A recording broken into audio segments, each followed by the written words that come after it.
Oh, there he is.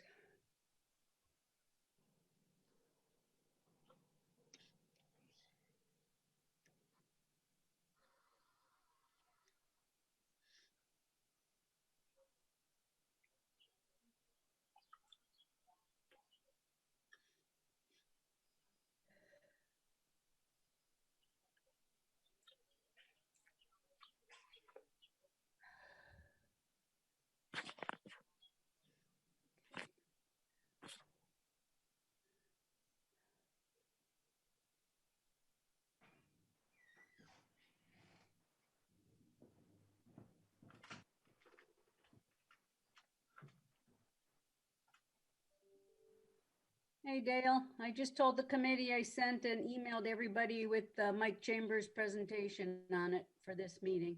Okay, great. So you know, Yeah, here it is. Okay. okay? So his screen will be shared when it comes time for that. Okay. Okay. Janine, where are we as far as starting the meeting? Hi, Dale. We can start whenever you're ready. Thanks, Janine.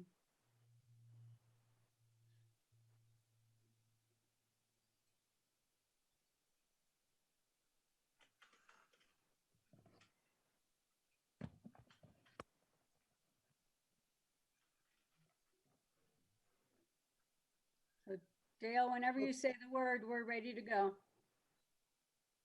Okay, I would like to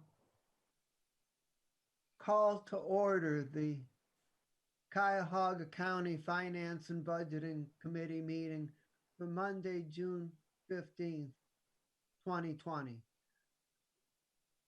The clerk will please call the roll. Pardon the roll, Mr. Miller. Here. Mr. Tuma. Here. Simon. Here. Mr. Gallagher.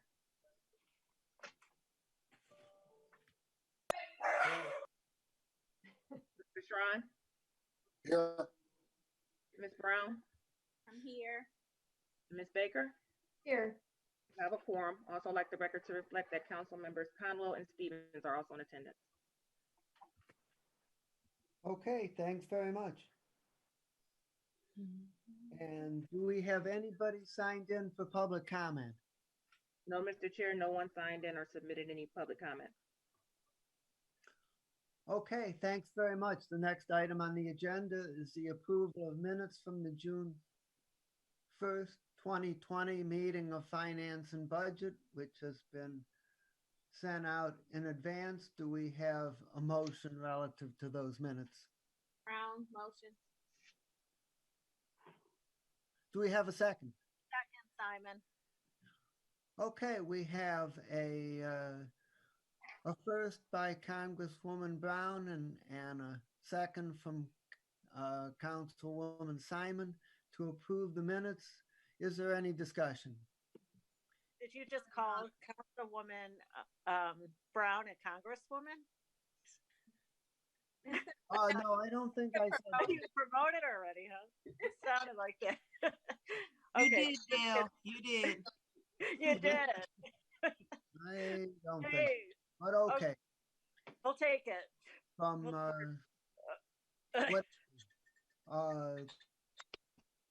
we do have a motion and a second. All those in favor say aye. Aye. Any opposed say no. The ayes have it, in the minutes from June 1st, 2020 are approved. And matters referred to the committee, we have two legislative items, and the first one is Resolution 2020-111. And I would ask if the clerk would please read that item into the record.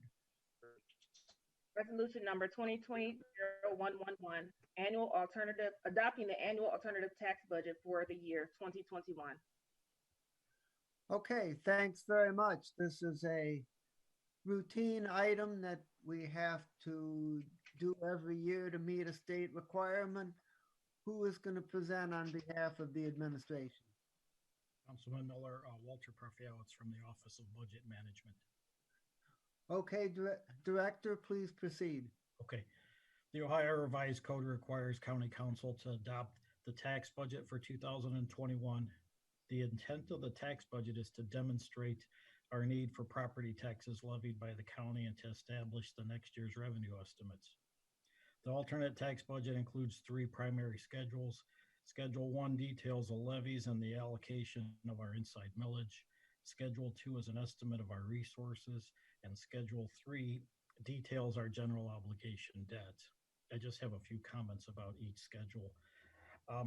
Schedule 1 details 14.85 mills that will be levied in voted and unvoted millage, totaling almost $413 million. This includes 3.9 mills Board of Developmental Disabilities levy, 4.8 mills Health and Human Service levy, 4.7 Health and Human Service levy, 1 mills inside millage to support general government operations, and 0.45 mills to support debt service. 2 changes from the previous year. The 3.9 mills HHS levy was increased to 4.7 in April of 2020. And the inside millage was adjusted due to the retirement of our 2005 general obligation bonds. Previously, the inside millage for general fund was 0.9 mills and 0.55 mills for debt service. Schedule 2 is our official certificate of estimated resources for all funds. We're estimating a county operating tax budget of approximately 1.9 million for 2021. The only change here, other than the numbers, is the format. The format has been changed to accommodate our new ERP. We went from a fund account structure to now a zone fund structure. So you'll see there's many, many more lines on this schedule than there were in the past. And Schedule 3 details our general obligation debt. Our debt service for 2021 includes Series 2009B, 2012A, 2012B, 2019A, and 2019B general obligation bonds totaling just over $223 million. We have 2 changes here from last year. We removed the retired Series 2005 bonds and added Series 2019A and 2019B bonds that were issued in August of 2019 to refund and provide additional capital for the Rocket Mortgage Fieldhouse. That is my presentation on the alternative tax budget. Any questions? So, Director, by what date are we required to pass this and send it on to the state? July 15th. And Director, given all the uncertainty in the COVID-19 environment, how did you do the estimating? And are the estimates different from what would have otherwise been, or are you estimating a return to normal conditions for this? Returning to normal conditions, 2021 includes the opiate money, but no CARES Act funding. I think so. So yes, taxes and other revenues were all estimated as budgeted. And Director, we do have 2 county council meetings prior to July 15th. Do we need passage under second reading suspension? You would prefer that? I would. I mean, I hear him very lightly. Well, especially since the council meeting is scheduled for the 14th, which is only 1 day before the deadline. So that's understandable. Any questions by my colleagues? Hearing none, I would ask if somebody would like to make a motion to refer this item to the full council with recommendation for approval on second reading suspension. Sean, I move to move it forward for second reading suspension for the full council. Thank you. Is there a second? Second. Thank you. Okay, it's been moved by Councilman Schwan and seconded by Councilwoman Brown. And this is for referral to the full council with recommendation for second reading suspension. Any further discussion? Hearing none, all those in favor say aye. Aye. Any opposed say nay. The ayes have it, and let's, at least 3 of the members are muted. I'd like to have people unmute, and then we're going to vote again. Okay. All those in favor say aye. Aye. Aye. Any opposed say nay. The ayes have it, and the resolution is so recommended. Resolution 2020-000115. Resolution number 2020-0115, making an award on requisition number 47694 to Data Bank IMX in the amount not to exceed $946,676 for on-base software support and maintenance for the period May 1, 2020 to December 31st, 2023. Thank you very much. My understanding is we have Janelle Green, John Scheffler, and Jack Ryan present on this item. Who is going to make the presentation? I can make the presentation, Dale. This is John Scheffler. Okay, please proceed.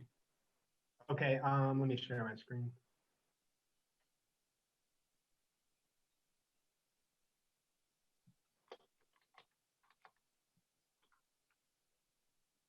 Can you see my screen? Is it coming good? It is not on screen at this time. Let me share 1 second. I see you.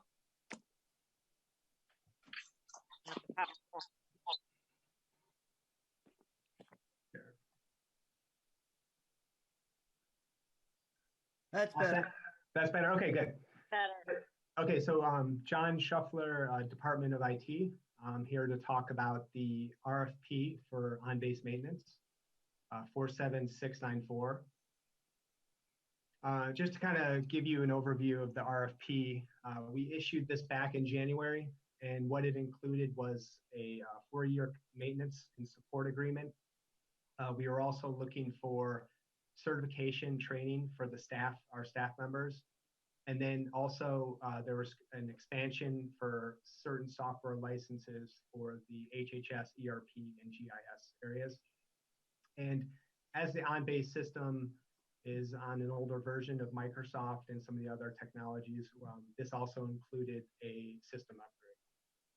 So in terms of the responses to the RFP, we got 5 responses in total, and we narrowed it down to the final 2, which were DataBank and Navient.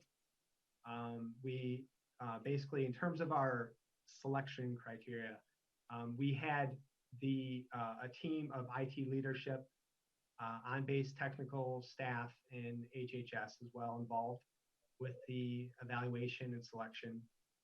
And we ended up selecting DataBank because they had the lowest price.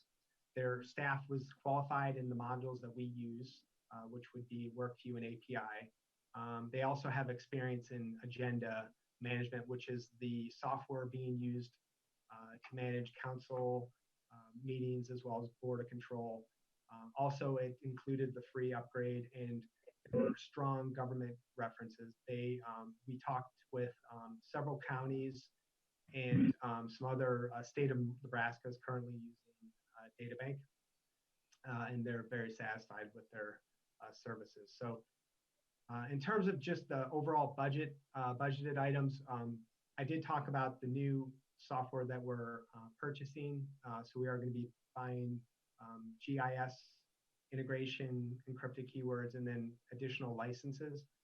And we are getting a 15% discount against the GSA price list. So typically we pay around $217,000 per year for maintenance. Our first year costs are going to be around $242,192, but that also includes all the additional modules. Granted, this is going to start in May of this year. So you'll notice that we have a GSA price list, and then the discounted price. So as I was saying, just in the first year, we'll be getting 50,000 in discounts. Just to note, we are, because this is starting in May, we are not under any, we don't have any support with OnBase.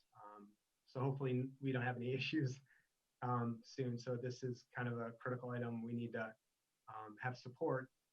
Also, just kind of looking at the budgeted items, this takes us out to 2023. So it includes our maintenance each year, training. ShareBase is the product that we use, that communications department used to share videos and communications with the media. This also includes a customer care option, which is additional support where you can access support 24/7. So looking just financially, we're looking at an overall discount of 150,000, and it was significantly lower than the other 5 proposals that submitted their proposals to us for this RFP. Just kind of justify some of the new modules. For the document recorders search capability, this will be part of the OnBase platform, and the GIS solution will come in play here too, because it'll help us provide access to that information, such as deeds, plats, all the information that's recorded by the county. It'll allow the public to get much easier access. By integrating the GIS mapping modules with the OnBase system, the public will be quickly be able to get to their information they need. It also includes encrypted keywords, which is a compliance that we have to have for Health and Human Services is implementing a child support system, and they are storing Social Security number for the people within the child support system. And per our security guidelines, we need to make sure that this is secure and safe through encryption. And then in terms of the overall licenses, we are expanding, doubling our capacity, and this is going to be very critical for ERP because all the documents and information are stored in OnBase for ERP. So as you request information or upload a document or view a document, you use these concurrent licenses.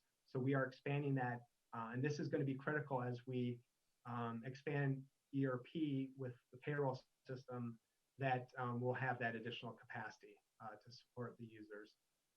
Just in terms of, there were some other follow-up questions about DataBank. There is a Kyocera relationship.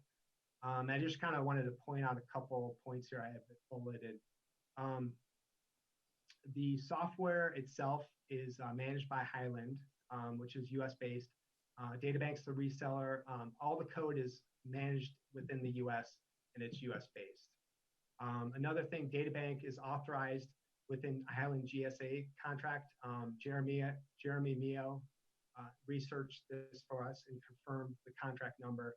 And as part of GSA, you have to go through a number of security checks, compliances. They check all the integrity of their people, their software. So we feel very confident in terms of, security-wise, working with them. Excuse me. And then one of the other things I wanted to point out is that DataBank is primarily operating within the US. There was the acquisition by Kyocera in 2000, I think that was in 2017. But basically, DataBank is 100% US-based employees. There's 100% US-based leadership. The leadership team stayed basically intact through the acquisition.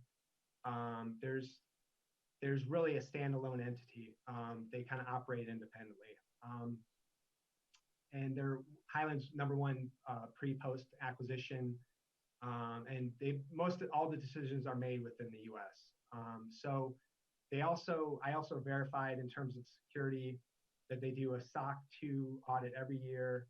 They're ISO 27001 certified. And then some of their clients beyond just the county and other state governments, they also have contracts with the Navy as well, and casino gaming. So that's kind of my presentation. Are there any other questions? Okay, thank you very much for the presentation, and I will ask if there are any questions by my colleagues. Councilwoman Brown. Yes, Ms. Brown, please proceed. Thank you, Mr. Chair. Just curious, since we already work with this company, do you believe that they have an added advantage because of that, that they're already established with us? Go ahead. Yeah, we don't work, this would be our, I don't believe we work with DataBank. So yeah, this would be a new relationship. This would be a new relationship. Okay. Yeah, a completely new relationship. Yeah. And then are there any provisions in there? Because I understand we have a discount in place that would prohibit them. Is this a not to exceed? And I'm sorry, I don't have it right in front of me, but my concern is that there'll be change orders as we've experienced with other projects that would negate that discount that we're receiving on the front end. This is a not to exceed. So the budget here, this budget item, the 946, this is not to exceed. So it will not go over this. So we shouldn't expect any amendments or addendums or anything relative to this contract between now and 2023. Is that what you're saying? I mean, maybe Janelle, if you want to talk to that, but I think as far I can show you the contract. I have it up, but I believe it's not to exceed this because it's more of a maintenance. This is Janelle just jumping in. So these are the licenses as we see them right now. If costs go up, it would be in terms of if we have to increase licenses. So if we needed to increase the number of user licenses, if we needed to increase the number of licenses with access to the ArcGIS platform and things like that. So while we anticipate right now, this is all of what we need. Once the ERP gets rolling out to more users, if we have to acquire more licenses in order to accommodate more users, it may go up at that point. But this is right now, we had the opportunity to see how ERP is working thus far. And again, the on-base system acts as a repository for documentation. So right now, we don't see it, but if in the event that we need more licenses, that would be the item that would cause this this contract to increase. And we currently have how many licenses?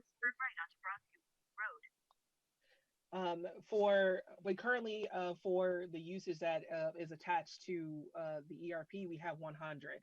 So we are, with this agreement, requesting an additional 100 because we did see some complications to where some of the documentation, some of the users are experiencing issues when uploading documentation. So we requested to double that amount in order to alleviate any issues. Okay, so we'll have 200 licenses, and this may be getting in the weeds a little bit, but how are we determining who receives the licenses, and are any of the current licenses that we hold being utilized by people or under the use name of people that have gone? Because we've lost quite a few people. We've had some people. Right. So these are not named licenses, so they're not assigned to a specific person. So with these licenses is once you go in, you utilize it to attach your documents, and then you come back out. So it's not specifically tied to a user. It's on an as the system is being utilized basis. So the more people we have in the system, so when we're looking forward to when other pieces are, other people are using the system. So thinking of when payroll gets implemented and entered into this. Also strategic sourcing and contract management modules that are coming. We're trying to make sure that the system can be utilized effectively by all users versus the tie-up we're experiencing right now. So again, they're not named users. They are, as people are utilizing the application, it kind of is, we want to make sure anybody that's in and attaching documents has the ability to do so, and it drops that license so it becomes available for the next user to go in and use it. Okay, so just because this is outside of my wheelhouse, so I'm just going to try to put it in layman's kind of terms, if you will. So kind of in the lane of my Netflix accounts if I have 5 users, or I can use 5 devices at once. Is it similar to that? Am I making sense? I might have. Yes. So basically, you have 5 users on. So let's say you're all utilizing it at one time. One user drops off, so then someone else can utilize it on a different device. It's kind of like that. Oh, okay. Right. All right. That helps me understand. Okay. Thank you. Sure. Thank you, Mr. Chair. Okay, are there any other questions by my colleagues? So I will ask a question. We're currently operating with out on base support, so certainly the urgency is well demonstrated. But I would like if I could get a little bit of comment as to why we're not able to bring this contract forward in a more timely manner.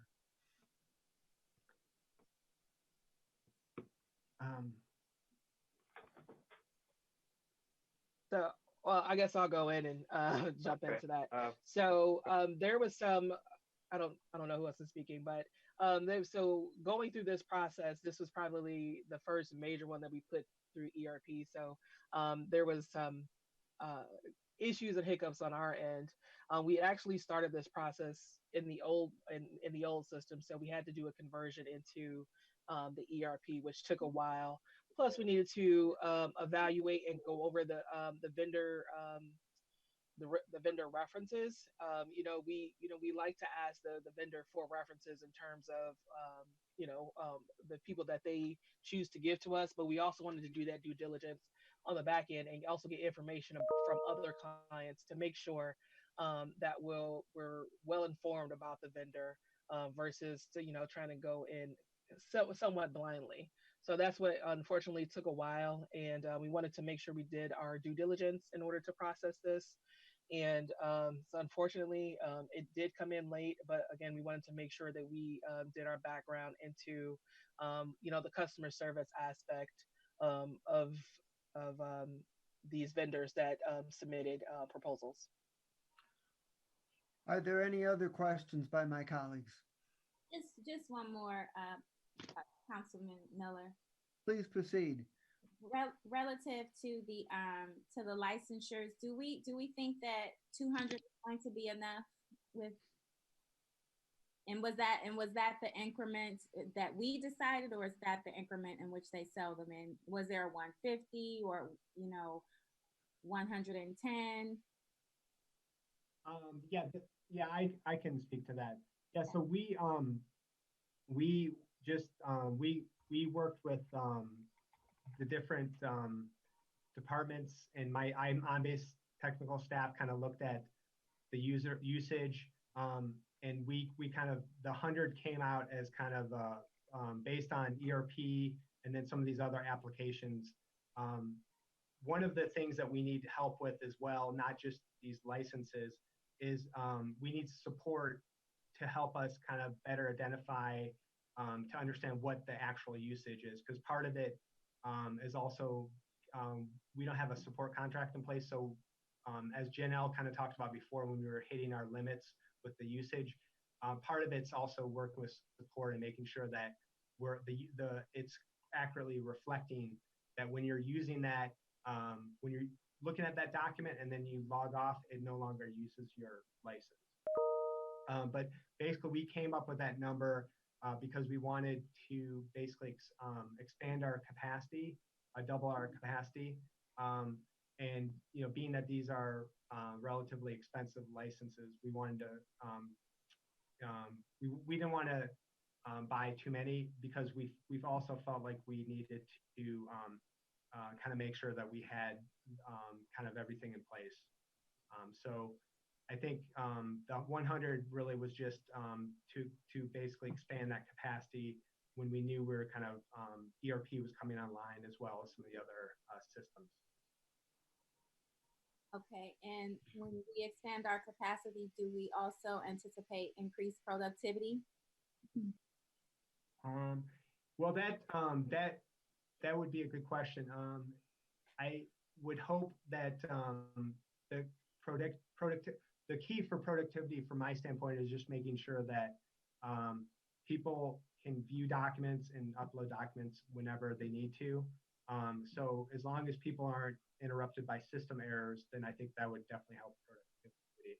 I'm not sure in terms of the ERP itself. I think that kind of drives. Jack Ryan would better be able to kind of talk about the productivity part. Well, I think that as long as we've got, this is Jack Ryan.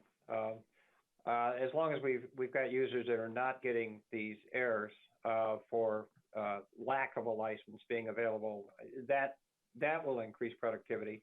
We're already designed a system for document upload to be efficient in that process. We just need to make sure we have enough licenses in place so that people don't get an error message saying that they can't upload at some point in time. So from that standpoint, if that error message goes away, that'll help people a lot. Okay. Mr. Chairman, Jack Schron. Councilman Schron. Yeah, on that same point that my councilwoman was raising as far as productivity, do we know what the queue time and the wait time is for people to get on a license? Because that's the reason why you're buying the extra 100. So we should have some kind of number. Or do we have 10 people, 20 people, 50 people waiting to get to an open seat because we're limiting it to 100? Or are we going to have such an excess supply at this point in time that it's going to be way past our current demand? Well, I think the 100 licenses would take us well past our current demand. We're getting occasional error messages. I'd have to go back and actually get the actual measurements of how much, unless John happens to have those at his fingertips. I don't. But I know that we were getting a fair number. I'm trying to remember during a time period. During a given week, I think we saw at least 8 or 10 of reported messages, which means there may be some more that didn't get reported where people were just frustrated. And so it'll eliminate that problem and should give us enough excess capacity so that we don't see this problem again. Okay. We are bringing, and the other thing that to reemphasize again, what I think John was pointing out was that we're bringing the next modules that come online that would consume some licenses here would be contract management and strategic sourcing. Contract management specifically would consume these licenses, and this is approximately, I want to say about 30 to 40 users that could be on at any one time, uploading contracts, looking at contracts, reviewing contract documents that could consume some of these licenses. And so it should take us well through that period without a problem. So then following up on that, if we're 10 people sitting there in the queue waiting to get on, and you're telling us there's 30 to 40 potentially under contract management, that gets me my numbers up to 150 potentially concurrent users out there. Is our bandwidth capable of supporting the 150 users as far as processing power? Because that's a 50% increase from our current demand right now. It's not really a processing issue. It's more of just, I think Jack was talking about more of just reaching that threshold. So yeah, if as long as if there's 150 concurrent users, it's really no performance issue. It's just more, once you hit the limit, it gives you an error and says you can't. No, I got the limit aspects, but now you're pushing more through that pipeline. You're pushing 50% more users through the pipeline. Is there any problems at all with servers or anything else that is going to be driving costs because now you're going from 100 users simultaneously, concurrently to 150 users? Hey, you're talking about the bandwidth of the channel that this stuff is driven through versus the licenses, I believe, sir. That's correct. What I don't want to, what's always interesting is you find the unintended consequences of an expenditure. One side, you've addressed the 10 people who are in the queue and then potentially the next 40. But on the flip side, we might have to be adding more pipeline to push those 50 people through. Yeah. Either one of us can answer that. John, go ahead. Yeah, I don't think that. I don't think that's going to be an issue from our infrastructure standpoint and on base, in our server capacity. We can definitely handle that additional load. So it's not. I think the capacity performance should not be an issue for us. Okay, so this body's not going to be seeing a request for an increase in server power or anything of that nature. No, we are doing an upgrade, but yeah, I think that that's kind of already factored into this. Right, okay, thank you. Yeah. Mhm. Anything else, my colleagues? Hearing none, the urgency is demonstrated so that we can get on base support as soon as possible. So I would like to ask if someone would make a motion to refer resolution 2020-0115 to the full council with recommendation for second reading suspension. So move. So move second. Scott Tuma second. So we have a motion from Councilman Tron and a second from Councilman Tuma. Any further discussion? Hearing none, everybody please unmute their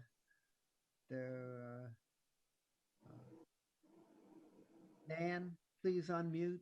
Thank you. All those in favor say aye. Aye. Any opposed say nay. And the ayes have it, and resolution 2020-0115 is referred to the full council with recommendation for passage on second reading suspension. Our final item, you're welcome. Our final item for today is that I have received requests to get a presentation and some discussion of what our overall county strategy is regarding the spending of the $215 million that we received in CARES Act funding relative to COVID-19. And I would ask, is Director Chambers going to make that presentation? Is that correct?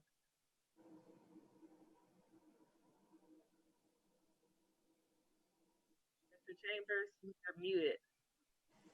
Director Chambers, please unmute.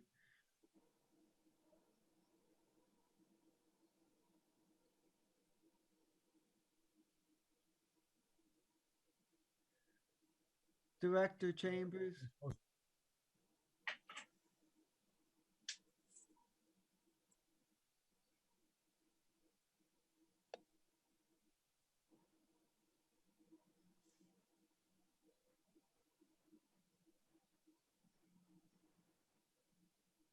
Sorry, I got it. All right, my bad. We back? Thank you. Yeah. Please proceed. No problem. All right, I'm going to share my screen here in 1 second. Boom.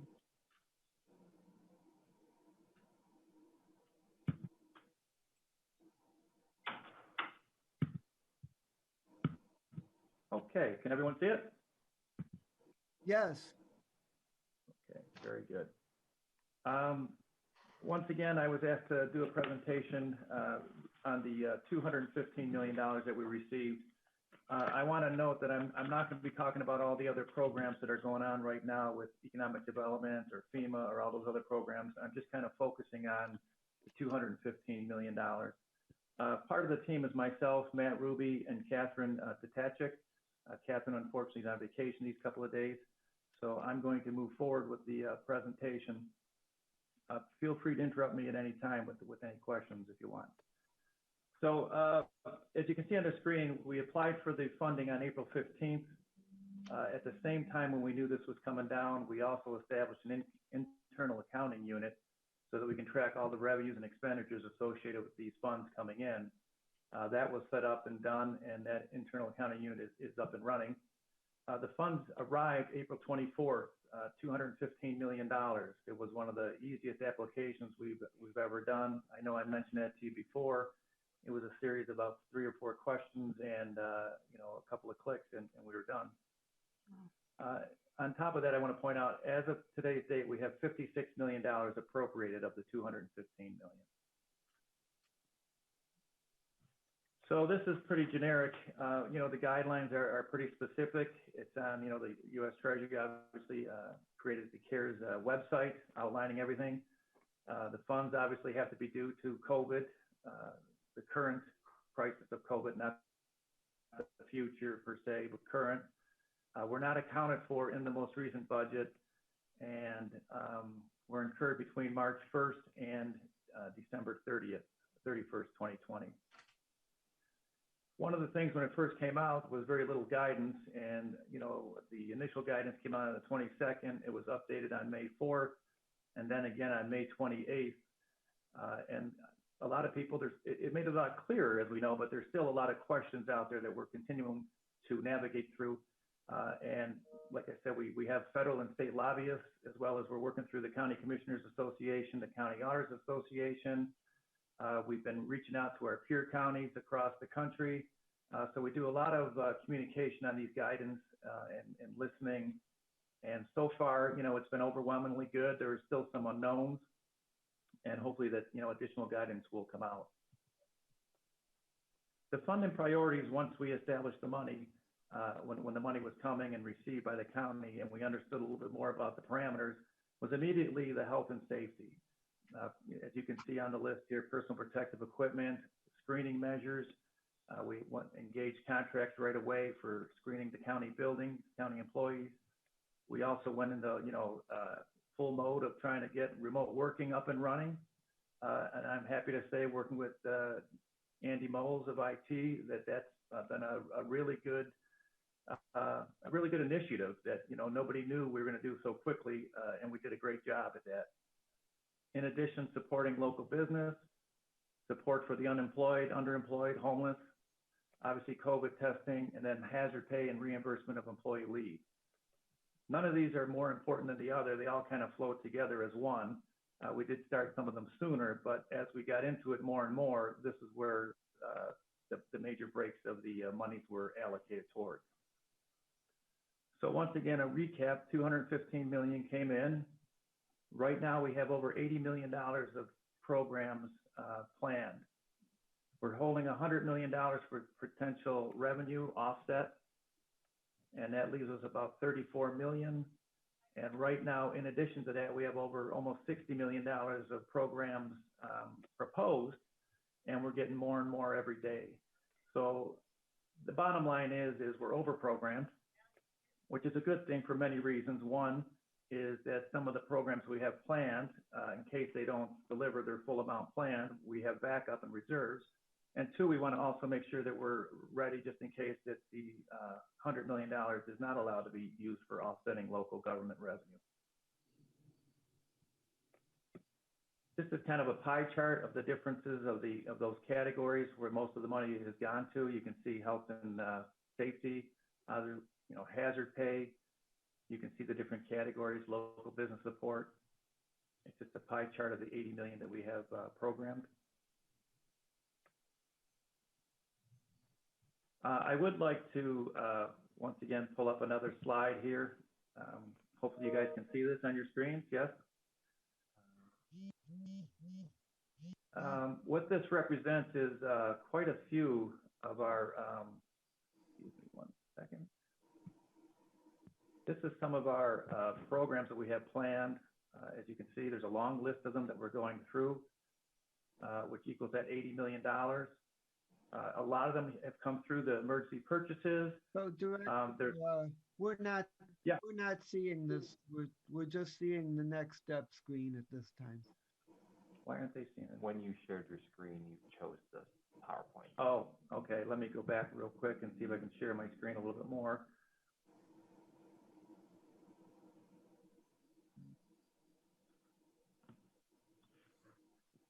Go to the top, hit stop share.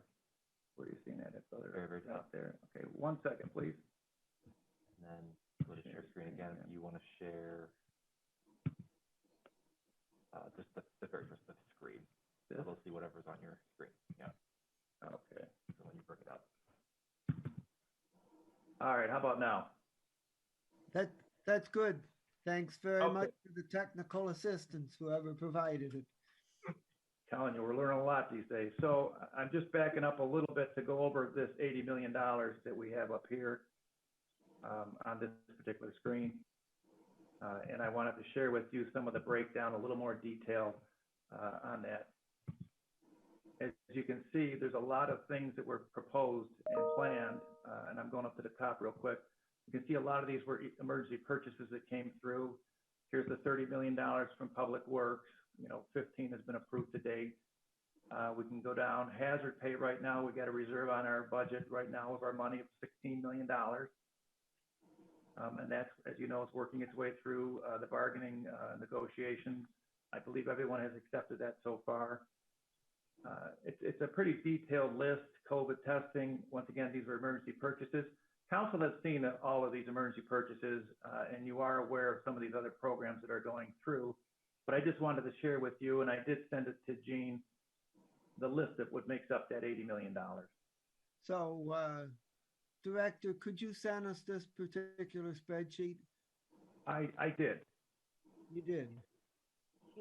I sent it a little late. I apologize. I sent it along to the council members, Mr. Miller. Okay, so we have this spreadsheet in addition to the presentation. Is that correct? That is correct. You do. Okay, thanks very much. You're welcome. So one of the areas I just want to make a little bit of note to right now is here at the bottom real quick, and then I'll jump back to the presentation is I know a lot of departments have been putting, will be evaluated by the fiscal office, for, COVID related charges. I want to make sure that everyone understands that even though it shows up on the agenda, this here does not pick it up until it's actually paid. So this list will continue to go, and it'll continue to expand as we go through one by one. And we've created, Catherine and Matt has created an entire website where not only are all those emergency purchases, SharePoint, are listed out one by one, but we're going to track all of these expenditures. So for example, for this first one, this $11,279 by the sheriff, they're going to end up having a folder for that $11,000 where not only they can put the receipts and all the authorizations in there, so that when we do get audited by the federal government, we will be able to show them the support. So all of that is going to be nice and tidy. So as it comes on this spreadsheet here, a folder will be created with each and every one of these. Now, I know for a fact Public Works and a lot of other agencies are still going through and allocating money, but it won't show up on this list until it's physically paid. So once again, jumping back, that was the outline for the 80 million. We do have a bunch of other proposed programs that we are, once again, still going through and being vetted. Obviously, they'll be shared with council once it gets past the initial screening process. And this, once again, is just a breakdown of all of what you've seen before, the 80 million. So kind of the next steps, once again, is, continue to review the investment we've made in the current priorities. I want to make sure, number one, that Matt is following up with the departments. If they said they need $500,000 or 500,000 or 50,000, we want to make sure that they're going to spend that so that we can keep updating these numbers. The last thing we want to do is come into, October, November, and they're not delivering on what they said they could do, and or they need more. So we want to make sure we're tracking that, and that's the number one priority. Continue to vet the current, the proposed programs, finalizing approval process, to reimburse departments for their eligible expenses. As I mentioned, we're going one by one on those items that they put will be evaluated by the fiscal officer. That's what we're going through one by one, asking the departments to defend and support why it's related to COVID, why it's related to the CARES Act, and then we'll move them over. Once again, the SharePoint that was created will handle all the audit documentation. And then I have reached out to the hotel and the convention center to see if there's additional COVID-related expenses that they are incurring that we can also have on hold as needed.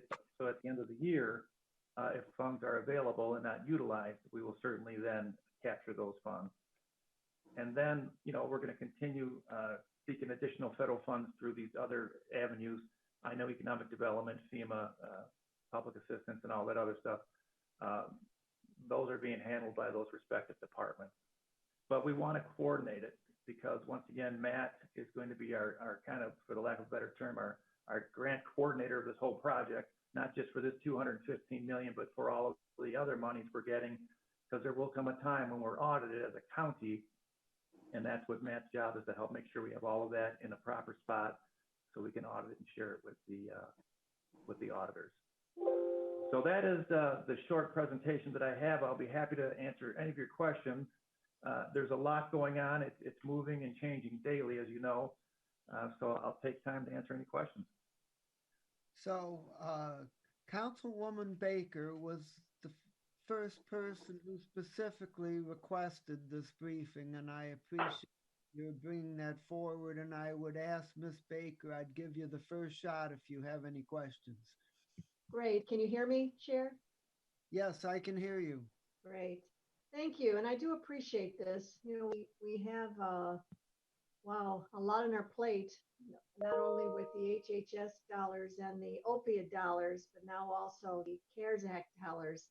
So it's a lot beyond just our own general fund, which is challenging given the sales tax.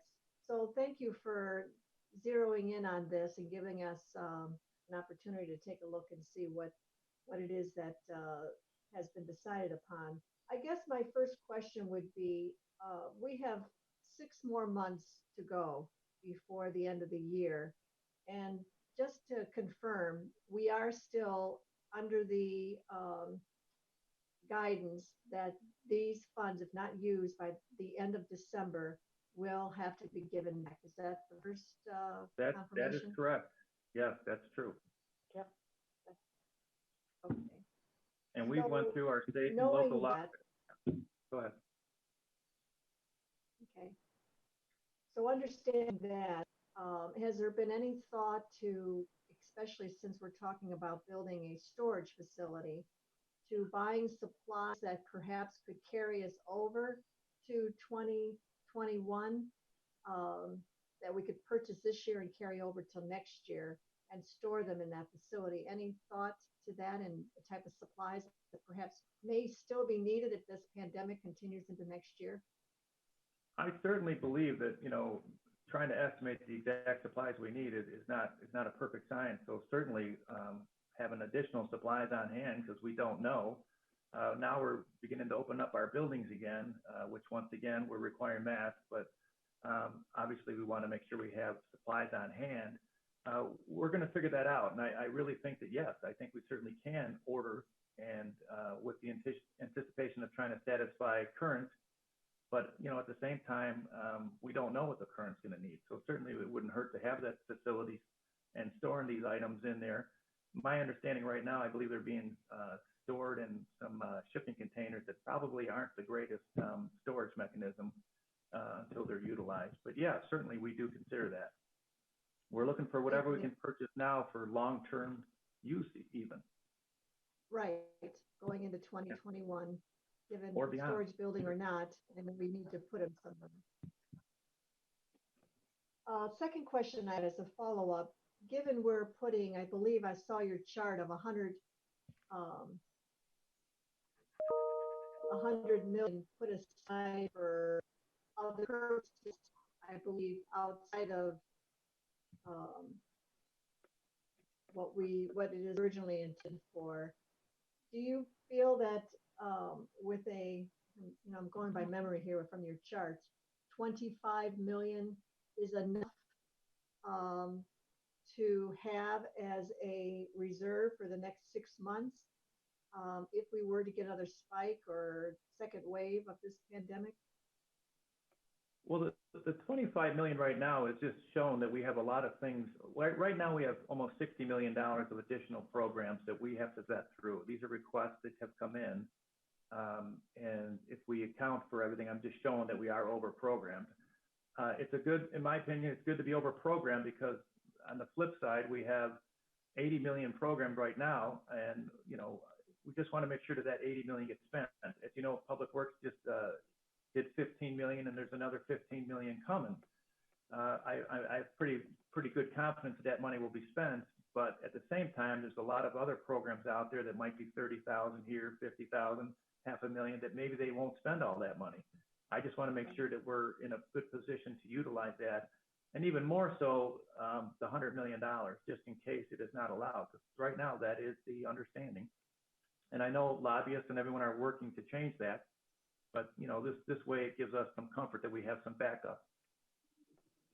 How long do you anticipate that the 100,000 will be held? At what point, given we get closer to December 31st, will you continue to hold for flexibility on that 100,000, that 100 million? I'll tell you, our plan is to continue to grow this 25 million and see what else is out there. I know there's other programs that are being generated and being vetted through right now. There are quite a few more that haven't been vetted. Like I said, I've got the Hilton, I've got the Convention Center. We're continuing to look at that. And then obviously the other programs we have right now, job fairs, economic development for our small businesses. I mean, we can certainly expand all of that immensely. And that goes back to one of the last slide I think we put on here was just to, in our current funding priorities. So do we need to put more money into those categories? Okay. I know public safety is continue to buy PPE as well. I just got another emergency purchase that'll be coming through for some Gojo hand sanitizers and things like that. We're going to continue to do that in preparation of our buildings opening. Okay. All right. For now, Chair, I will rest my questions, but I'm back. Thank you for the opportunity to ask first. Thank you. Questions by my colleagues. Mr. Chairman, Councilman Schron. Yes, the question of the 1231 being the suspense date for the end of the CARES Act program. What is your understanding, Mr. Chambers, of there's basically three components. One is the expense was incurred. Two, the expense was paid for. Three, the item was delivered. What is your belief as far as all three of those having to have taken place before December 31st? I'm going under the premise of cash basis that it has to be spent. Check Okay, that's one of the three. Incurred means you've actually incurred the item, the expense. That's two. Right. How about delivered? Well, we generally don't pay in advance. So I didn't delivery ask that would have to question. done- No. Chairman, this is Greg Huth, Mr. Chairman. Sure. I don't know that delivered is one of the requirements. The third requirement is that it wasn't budgeted. The three requirements of the law are that it wasn't budgeted, it's incurred before the end of the year, and it's directly related to COVID. So to go back to your PPE, saying that, and we all know that there's a shortage of even this product available, whether depending on what version it is. If you were to get a incurred expense, paid for it, but delivery was delayed, was delivered on January 1st, would that still comply in your opinion? Greg, you got a comment? We have actually, Mr. Chairman of the council, we've had this conversation with our consultants, and the general feeling is if we take delivery sometime even in the first quarter of 2021, we should be okay. But that's just just an interpretation right now. Well, it's a common business practice, so it's not. Yeah. It wouldn't be doing anything unusual as long as we're compliant, and it's one way to make sure because getting in the queue for PPE is not an easy thing to do. There's a shortage of that all over the world. Agreed. So that goes back to Mrs. Baker's comments about storage. It perhaps wouldn't even affect the storage if we can get it in cycle, so that as the December purchases are going through, the next delivery is coming in January or February, and so on and so forth. So it could still be in our best interest. So I didn't want to go down a path that said we also had to take delivery. There's three components to the contract, and all three of those don't have to take place in December. I agree with Mr. Huth, by the way. Okay. I do think the storage is an issue. I think from my last understanding is from Alex, is that those storage bins are full right now. Even better yet than to take delivery perhaps on March 15th, as opposed to trying to find a place for it if we exhausted the inventory between now and then. Right. But I think the practical location what they're stored in is probably not the greatest. So, I mean, obviously when we open our buildings, we're going to start going through that a lot more. And as will the hotel, and as will be all the other places that we could be using PPE in this county to try and re-energize our economy.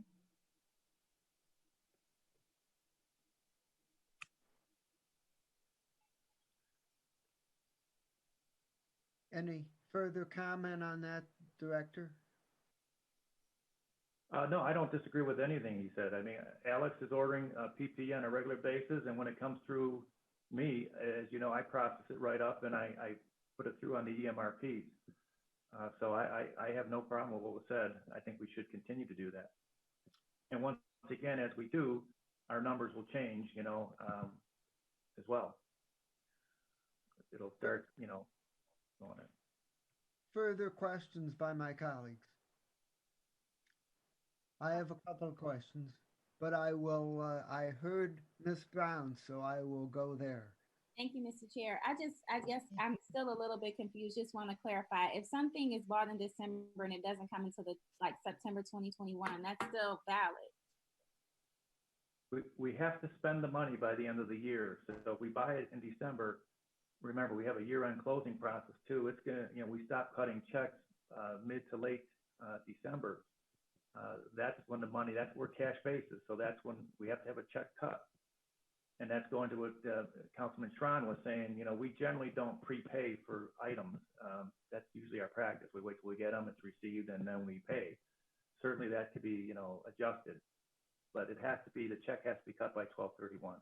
That's our current understanding of it. Okay, and then the other question is, I'm looking at the project proposed programs. Can we also be included and know what some of those proposed programs are? Yeah, I mean, some of them are, we have to go through them ourselves. I mean, once again, they're being vetted one by one. Certainly, I don't have an issue with that. And then I see that some changes were made, charges made directly by departments that may be eligible for COVID. So since you've had some more clarity, have we had anything that needed to be reversed? It looks like we've been able to broaden the coverage as opposed to narrow it. Is that I remember our number one goal with all of those stuff, the departments, is we were letting them utilize their budget, because I wanted to protect, you know, this access to these funds. So as we go through them and going back to some of the proposed programs, we need to make sure that they're valid for, you know, once again, back to slide number 2 there, the reasons and the purposes behind them. We have to go through that ourselves and make sure that we understand and make sure they are valid and they meet the criteria, and then they get moved forward. The same thing with the individual purchases the departments are making. We just want to make sure it's not, we can't supplant general fund dollars or their budgets. You know, so it's been in their budget and they order the same thing every year. You know, that's where we run into an audit problem. But if they have money in their budget, but this is not something they order, like additional cleaning and additional, you know, PPE, then that's certainly eligible and we'll move it over. right? So I do expect that to grow. Yeah. Okay, because I'm just looking at your Excel spreadsheet and I'm just going off of what it reads, and it looks like there have been some additions, and they're not excessive, but they're there are additions that you identify may be eligible. So it sounds like the COVID uses have expanded, or unless these individuals weren't aware of that their purchases fell into that category. Well, we're going to, on top of that, Matt is going to do a communication plan with the department. Most of the big ones, public safety, public works, IT, obviously the sheriff, they're all up on it. I know Alex is sending a lot of the PPE to the department, but that's something we'll also reach out to them. We've been very close with those main departments, even HHS with David. So a lot of these things that they've been buying are PPE related, except for I see this 25,000 is some laptops and stuff like that. But we just want to make sure that, you know, once again, I don't want to, you know, we want to make sure there's a process to go through that. And the process is they buy it, they flag it, we review it, and we agree with it. We move it over to the CARES money.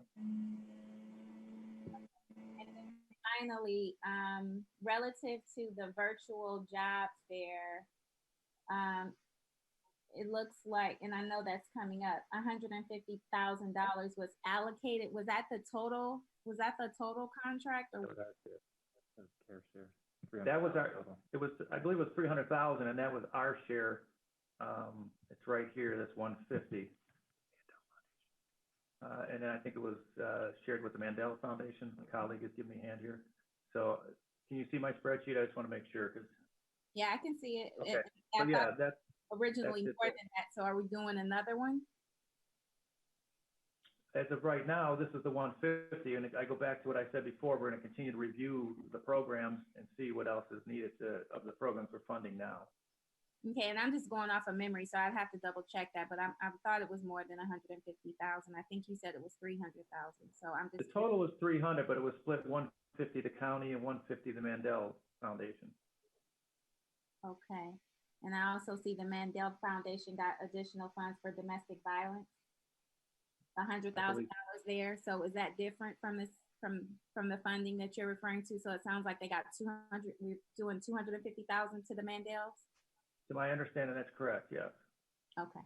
All right. Thank you, Mr. Chairman. That's all the questions I have for now. Okay, so, Director, I have a couple of questions. The first is that regarding the use of this CARES Act money, one of the interesting statements in one of the later rounds of guidance was a statement where they said that for administrative convenience that we are going to assume that public safety personnel expenditures are COVID related unless determined otherwise locally. And I'm wondering if using that guidance, if there are public safety personnel expenditures other than hazard pay, which we already know about, that are being considered for COVID funding. Yeah, I would agree with you. You know, we're holding this 100 million for flexibility. Obviously, that could include what you're speaking with as well as our revenue. I think it kind of goes, if we get the revenue, doesn't matter, because either way, the goal is to use up this 215 million. So we're certainly aware of that. I know we're having some additional internal discussions and solidifying all those facts. It's going to be a number that we can run payroll and find out. But I would say that's built into this number right here, this 100 million. And secondly, Peter Navarro, the president's trade representative, recently made a statement advocating a $2 trillion round, phase 4 round on the assistance program, which is probably going to serve as the basis for the next round of negotiations in the Congress. And he's saying that he wants action prior to the Congress's August recess, and it probably makes sense because once we get into September or October, it's probably too close to election time for anything really big to happen. And so my question is do you agree that by early August at the latest, that we'll probably know one way or the other as to whether we're going to get flexibility on the replacement of lost revenue? I would certainly hope so, because if not, you know, we have a lot of contingencies we're going to have to put into place. And that's why we continue to drive this number up. Certainly, as you indicated, the public safety and the sheriff and all those other expenses, I could add it down here as well, or in the proposed, it would decrease this number. But yeah, I would hope we have it by August. I mean, the initial bailout was never even considered when we did our original revenue projections. Secondary, a couple $1 trillion. And the other thing too is we're still waiting, as you know, for final numbers on how our sales tax continue to come in. I think that initial investment bailout, if you want to call it, certainly helped. And it caused it not to drop as much as we thought. But that's still, over time, we're going to have to wait and see. But either way, I think we have this flexibility with this 100 million, and I hope that they would make up their mind by August so that we can make some, you know, more decisions. And Director, my final point, following up on Ms. Brown's request, I would ask if you could send over a list of the proposed items and the dollar amounts so that we can get some idea of what the things are that you're considering as we go through this process. Okay, I mean, it's going to continue to change, but I can send you what we have as of now. Yeah, just send what you have as of now, and probably a month or so down the road, we might ask for an update. So that would be helpful. I would just caution that they haven't been properly vetted, but I will send them to you. We understand that. Okay. We understand that, first of all, some of them might be deemed on further review not to be COVID funding eligible, and others might be deemed that yeah, they might fit, but so far we're over programmed, so we have to do some choosing. So we understand not everything on that list, but we'd like to just get an idea of what's being looked at. Sure. Okay. Chairman, I have a question, if I may. Yes, please proceed. Looking at your pie chart for the programs approved by priority, I wanted to ask about the COVID-19 testing, the 6%, which is about $4,800, somewhere just under $5, or around $5. What, all the talk about testing, and can you explain what that is at 6.2%? Who is being tested? Is that the public coming into our facilities once we're open? Is that just our employees? Where is that 6.2% coming from? Off the top of my head, 5 million of it was for the Board of Health to start going out and testing. I believe it was the community. I believe it was nursing homes and going out into the public testing that. And then, some of the other components of it I can look up. But I know the biggest chunk of that was for, I know the medical examiner had a little bit of testing for some of the people that passed, I believe, in the last couple of months to see if maybe the virus was in some of the bodies prior to this coming or prior to it being known in the county. But the biggest chunk of that was for the Board of Health.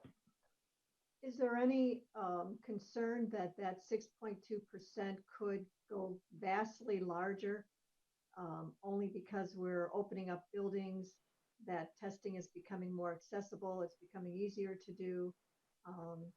What are your thoughts on that 6.2% of COVID-19 expanding to a much larger number? Once again, I go back to the comment I made earlier. All of these parameters we have can be adjusted. They can ebb and flow. And the bottom line is whatever we do is going to impact this chart. But absolutely, I don't have an issue with that. I know now that I think most insurances are coming around where you can go and get tested if you want. In the beginning, when some of this was done, I think it was, you just couldn't go, the average person couldn't go get tested. But I think as more and more tests are becoming available, I think it's easier for the public to do so. And the initial 5 million was, and I know the Board of Health did a press conference when they got it on the testing, but that was our contribution to get that going off the ground. And I'm sure if it comes back, it'll be considered. Okay, the Board of Health, it doesn't seem like a big number to me. I would think the Board of Health would be coming back for a much larger number. I'm just expressing a concern that, are we anticipating, at least in our budgeting, that the importance of testing could bring that number to a much bigger amount? And that's all I'm asking, is that it doesn't seem like very much given the importance of and share of So to Councilwoman Baker on that point, I would just make you aware that the state of Ohio made substantial funds available directly to boards of health for expansion of their contact tracing programs. And so that major piece of it is covered by directly from state funding. Okay, thank you, Chair. So we are all confident of that. I appreciate that answer. Mr. Chair?